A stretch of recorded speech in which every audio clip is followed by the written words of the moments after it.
जी, आगे लिखा हुआ है कि बच्चे को सजा देना और मसलहत और तरबियत की खातिर उससे कता ताल्लुक करना। बच्चा जब तालीम और तरबियत की उम्र को पहुंच जाए तो वालिदैन और मुरब्बियों को उसकी इस्लाह के तमाम मसाइल इख्तियार करना चाहिए ताकि वो कामिल और मुकम्मल इस्लामी आदात, अखलाक और बुलंद बाला माशरती आदाब से आरास्ता होकर बच्चे को पहले प्यार से समझाना चाहिए। अगर इससे फ़ायदा न हो तो उसे कता ताल्लुक और एराज करे। अगर उससे भी फ़ायदा न हो तो बकदरे ज़रूरत हदूद के दायरे में रहते हुए मारना भी जायज़ है। जी, अब बच्चों की तरबियत की पिछली बात से हमें ये बात समझ आई कि बच्चों की मोहब्बत को दीन इस्लाम की मोहब्बत के ऊपर गालिब नहीं होने देना। एक चीज़ हमें पहले ये बात सिखाई गई। अब दूसरी चीज़ आई है कि बच्चे को जब वो तरबियत की उम्र का हो जाए, यानी जब बच्चा बोलना चालना शुरू हो जाता है और बात को समझना शुरू हो जाता है, 4-5 साल के बाद से उस बच्चे को आप चीज़ें सिखाना शुरू कर दें और उसे शुरू में बार बार प्यार से समझाएं, अकेले में समझाएं। और फिर जैसे जैसे बच्चा बड़ा होता जाए, 7 साल की उम्र को जब पहुंच जाए, 7 साल के बाद आप उससे नाराज़ होना भी शुरू कर दें अगर वो बात नहीं सुनता मानता। 7 साल की उम्र में नमाज की तरगीब दी गई है कि उसको नमाज का कहना शुरू कर दें। अब मैं यहाँ से चंद बातें अर्ज कर देता हूँ कि 4-5 साल की उम्र में जब बच्चा होता है तो बहुत सारी चीज़ों को समझना शुरू कर देता है। आजकल स्कूल में भी उमूमन इस उम्र में ले लेते हैं स्कूल वाले। बात स्कूल है तो 3.5 साल की उम्र में ले रहे हैं। बहरहाल 3.5 साल की उम्र बहुत छोटी है। 4-5 साल की उम्र में जब बच्चे स्कूल जाना शुरू होते हैं तो अब वो चीज़ों को समझना शुरू हो जाए। इनकी 4-5 साल से इनकी तरबियत पर तवज्जो देना शुरू कर देनी चाहिए, बल्कि इससे भी 3.5 साल की उम्र में शुरू कर सकते हैं। लेकिन 5 साल की उम्र में आप बच्चे को ये कहना शुरू कर दें कि माशाल्लाह हमारा बेटा या हमारी बेटी के 7 साल होने में 2 साल रह गए, इंशाल्लाह ये 7 साल की होगी, उसके बाद नमाज पाबंदी से बाकायदगी से ये बच्चा या बच्ची जो भी है उसकी नमाज पढ़ा करेगी। जैसे मिस्टर सैफुल्लाह, हमने सैफुल्लाह को ये कहना शुरू कर दिया कि 5 साल का सैफुल्लाह हो गया, माशाल्लाह इसकी नमाज शुरू होने में 2 साल रह गए। अच्छा, उस वक्त में अगर वो पढ़ता है तो पढ़े, लेकिन उसको कहे ना, बस उसके सामने ये वाला तस्करा करें। और दूसरे नंबर पर उसको नमाज सिखाना शुरू करें, नमाज के अल्फाज याद करवाना शुरू कर दें। ये उम्र बच्चों की याद करने वाली ज़्यादा होती है, समझने बूझने की कम होती, लेकिन समझाने की कोशिश की जब उसे पता हो। तो फिर 1-1.5 साल रह गया, 1 साल रह गया, 6 माह रह गए, 4 माह रह गए, आखिरी महीने में तो खूब बात करें। और फिर जब 7 साल का बच्चा, उसके लिए अगर जेब इजाज़त है अच्छे साफ़ सुथरे कपड़े बनवाएं, बच्चा है टोपी बनवा लें, 2-3 टोपियाँ उसके लिए अच्छी से लेके आएँ कि हमारा बेटा टोपी पहनेगा, अच्छे कपड़े पहनेगा, साफ़ सुथरा होकर नमाज़ पढ़ेगा। और बेटी है तो उसके लिए अच्छा कपड़ा, कोई इबाए की, कोई उसकी स्काफ बनवा लें। और जब वो 7 साल की उम्र, जिस दिन उसकी उम्र 7 साल पूरी हो रही हो, तो बर्थडे जैसे हिंदवाना रस्म और रवाज बनाने के बजाय, उसको इस तरह की चीज़ें सेलिब्रेट करने के बजाय ये वाली चीज़ें बिल्कुल ना करें, बिल्कुल भी ना करें। हिंदवाना रस्म और रवाज के असरात पड़ते हैं बच्चों पर।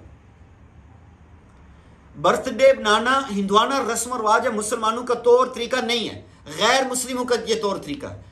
गैर मुस्लिमों के तौर तरीके से माँ बाप बचेंगे तो बच्चों पर अच्छे असरात पड़ेंगे।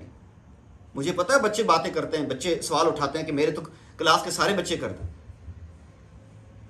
मेरे साथ खुद हुआ कि हमने बच्चे की नहीं बनाई और स्कूल में एक बच्चे की बर्थडे इस हिसाब से बनाई गई कि स्कूल के सब बच्चों को गिफ्ट दिया गया कि हमारे बच्चे की बर्थडे है।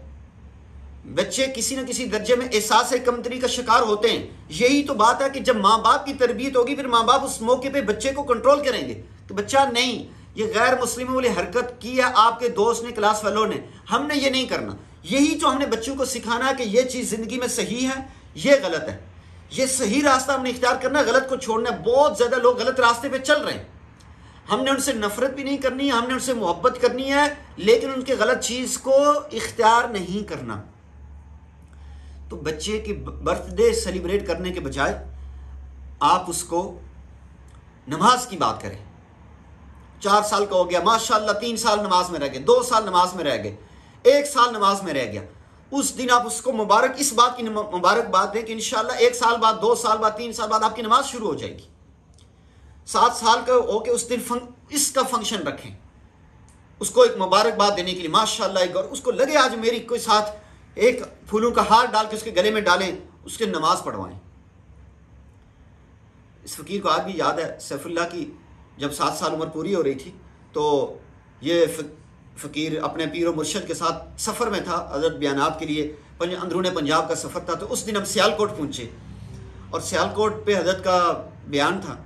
तो मैं हज़रत से बात करना चाह रहा था कि हज़रत सैफुल्लाह की आज 7 साल उम्र, दुआ करें। तो अल्लाह के शान बयान से पहले मुझे मौका मिला तो मैंने अर्ज़ की, हज़रत सैफुल्लाह की आज 7 साल उम्र पूरी हो रही है, तो घर में उसके लिए छोटा सा फंक्शन रखा है, उसकी आज नमाज शुरू करवा रहे हैं। तो हज़रत बहुत खुश हुए, बहुत दुआएं दी और अल्लाह की शान हज़रत ने आगे जो पेपर उठाए हुए थे जिस पे हज़रत बयान तैयार करते हैं, तो वो नमाज के हवाले से हज़रत का बयान था। और उस दिन नमाज के हवाले से हज़रत ने पूरा वहाँ सियालकोट में बयान किया। मेरा बड़ा दिल खुश हुआ। तो बहरहाल यानी ये चीज़ें हम बच्चों के साथ करें, बच्चों को समझाना शुरू करें प्यार मोहब्बत से। और दूसरी चीज़ बयान फरमाई कि जब बच्चा प्यार मोहब्बत से ना समझे, उससे नाराज़गी का इज़हार, नाराज़ हो जाए, उसे कहें कि आप नाराज़ होने वाले, ताकि उसको पता हो कि मेरे अम्मी अबू मुझसे नाराज़ होते हैं, मामा पापा नाराज़ हो जाएंगे। तीसरी चीज़ होती है जब 7 साल से उम्र का बच्चा बड़ा हो जाए, अब उससे फिर कता ताल्लुकी बिल्कुल बोलना चालना छोड़ दें, उसको इग्नोर करें। आप उसे समझाएं, महसूस करवाएं कि आप उससे शदीद नाराज़ हैं आपकी इस गलती की वजह से। बात ना करें, बाकी बच्चों को काम कहें, खुद से काम, उसको बिल्कुल काम कहना छोड़ दें। और जब वो लगे आपको कि ये बहुत अब परेशान हो रहा है, तो फिर उसको बुला के अकेले में समझाएं, मैं कि आपसे नाराज़, इस दफ़ा मैं आपसे राज़ी हो जाती हूँ, आपने ये गलत हरकत की थी, इसकी आपको इजाज़त नहीं है।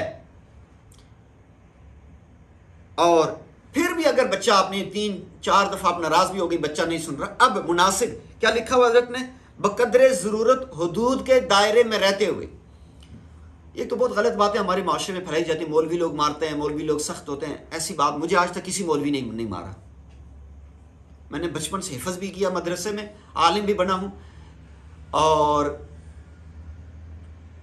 दीन के साथ अटैच हुए 20-25 साल का अरसा गुजर गया ना। मुझे एक दफ़ा शरारत करने पे बचपन पे थोड़ी सी थप्पड़ लगा था, बस, वो भी शरारतें करने पर।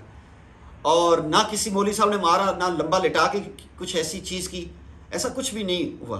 बास जगह पे तंग करते लोग, तो बचपन में अब अबू जी से मार नहीं, अम्मी जान से कोई थप्पड़ शप्पड़ बचपन में शायद खाया होगा, वो भी किसी शरारत वाला पे।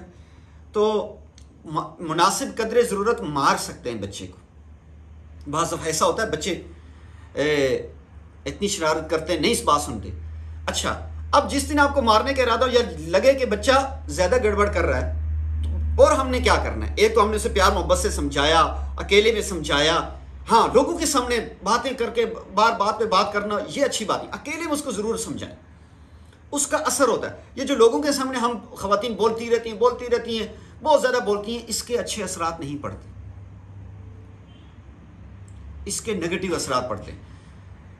जहाँ हमने समझाना है, जहाँ प्यार मोहब्बत करना है, जहाँ हमने नाराज़ होना है, या बकदरे ज़रूरत मुनासिब अंदाज में हुदूद के दायरे के अंदर रहते हुए उसको मारना है, तो वहाँ हमने सुबह उठकर खुद उन बच्चों के लिए दुआएं मांगनी। पहले दुआएं मांगनी है, बाद में मारना है, फिर मारने के बाद फिर दुआएं मांगनी है कि अल्लाह नफ्स और शैतान के शर से इस बच्चे को बचा दे। तो माँ बाप की जब तरबियत होगी, माँ बाप का अल्लाह सुब्हानहू तआला से एक ताल्लुक होगा, सोच में इस्लाम होगा, तो फिर वो अल्लाह से उठ के फरियादें करेंगे। वो बहुत आजिज़ी के साथ, अल्लाह मेरे बच्चों की अच्छी तरबियत कर दे, अल्लाह मैं समझा रही हूँ, मेरी बात में असर पैदा कर दे, अल्लाह मेरे बच्चे को शैतान और नफ्स के शर से बचा दे, अल्लाह मेरे बच्चे के ऊपर नफ्स अम्मारा का गलबा, इसके नफ्स अम्मारा को से छुटकारा नसीब फरमा, इसे नफ्स मुतमइन्ना अता फरमा। ये जब माँ और बाप सुबह उठकर, माँ का ज़्यादा फ़र्ज़ बनता है, इसलिए कि माँ के हक़ भी 3 दर्जे माँ के हक़ है। तो माँ उठ के सुबह जब दुआ मांगेगी कि अल्लाह मेरे बच्चे की मदद फरमा, उसको नफ्स और शैतान से आप बचा दे, इसको आप हिदायत नसीब फरमा दे, तो अल्लाह सुब्हानहू तआला ऐसे माँओं की, ऐसे वालिदैन की मेहनत को कभी भी ज़ाया नहीं करते, कभी भी ज़ाया नहीं करते। सबसे बड़ी कदरदान ज़ात इंसान की और माँ की अल्लाह की ज़ात है।